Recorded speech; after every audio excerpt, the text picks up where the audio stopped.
Srima ভাষিত Gyandayini doctor পূর্বা সেনগুপ্ত। নির্বাণ বা নিবৃত্তি। বেদান্তবাদী সাধু যারা, তারা সব কি নির্বাণে যাবে? স্বামী অরূপানন্দ এই প্রশ্ন করলে মায়ের উত্তর, তা বই কি, মায়া কাটিয়ে কাটিয়ে নির্বাণ হবে, ভগবানে মিশে যাবে। বাসনা হতেই তো দেহ, একটু বাসনা না থাকলে দেহ থাকে না, একেবারে নির্বাসনা হলো তো সব ফুরালো। মায়া, নির্বাণ ইত্যাদি আলোচনা প্রসঙ্গে শ্রীমা স্বামী অরূপানন্দকে বললেন, যোগিন যখন দেহ রাখলে নির্বাণ চাইলে। গিরিশবাবু বললেন, দেখো যোগিন, নির্বাণ নিষ্নি নিষ্নি, ঠাকুর বিশ্ব ব্রহ্মাণ্ড জুড়ে, চন্দ্র সূর্য তার চক্ষু, এত বড় ভাবিসনি। যেমন ঠাকুরটি ছিলেন তেমনটি ভেবে ভেবে তার কাছে চলে যা। দেবতা বলো যা বলো সব এসে পৃথিবীতে জন্মাচ্ছে। সূক্ষ্ম দেহে তো আর খাওয়া পড়া কথাবার্তা কিছু নেই, তাই বেশি দিন থাকতে পারে না। স্বামী অরূপানন্দ শ্রী ঠাকুর কথিত ঈশ্বরকোটি নির্বাণের পর ফেরে আর কেউ পারে না, এই কথার অর্থ জানতে চাইলে মা বলছেন, ঈশ্বরকোটি নির্বাণের পরও মনটি গুছিয়ে আনতে পারে। যে মন লীন হয়ে গেল সে মন কি করে ফিরে আসে?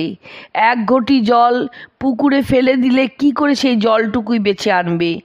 এই বলে স্বামী অরূপানন্দ সংশয় প্রকাশ করলে মা বললেন, সবাই পারে না, যারা পরমহংস তারা পারেন।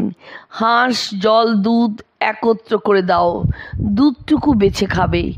সবাই কি নির্বাসনা হতে পারে? স্বামী অরূপানন্দ প্রশ্ন করলেন।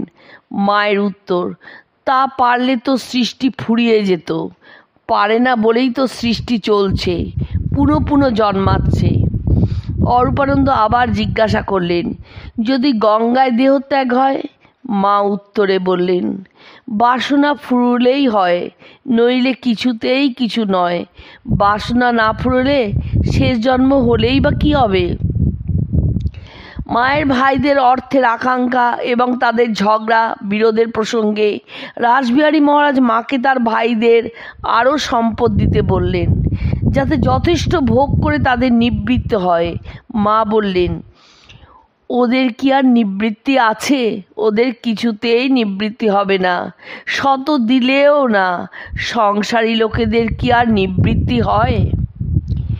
রাসবিহারী মহারাজ শেষ জন্ম কথার মানে জিজ্ঞাসা করায় মা বলছেন, শেষ জন্ম মানে তার আর যাতায়াত হবে না, এই জন্মেই শেষ হয়ে গেল। শেষ জন্ম মানে নির্বাণ কিনা রাসবিহারী মহারাজ জিজ্ঞাসা করায় মা বলছেন, তা বই কি, হয়তো দেহ যাবার সময় মন নির্বাসনা হবে। মা নলিনী দিদিদের জিজ্ঞাসা করলেন, কোন জিনিসটা ভগবানের কাছে প্রার্থনা করতে হয়? নলিনী দিদি বললেন, জ্ঞান, ভক্তি, সাংসারিক সুখ ইত্যাদি। মা বললেন, এক কথায় বলতে গেলে নির্বাসনা প্রার্থনা করতে হয়, কেননা বাসনাই সকল দুঃখের মূল, বারবার জন্ম মৃত্যুর কারণ আর মুক্তিপথের অন্তরায়।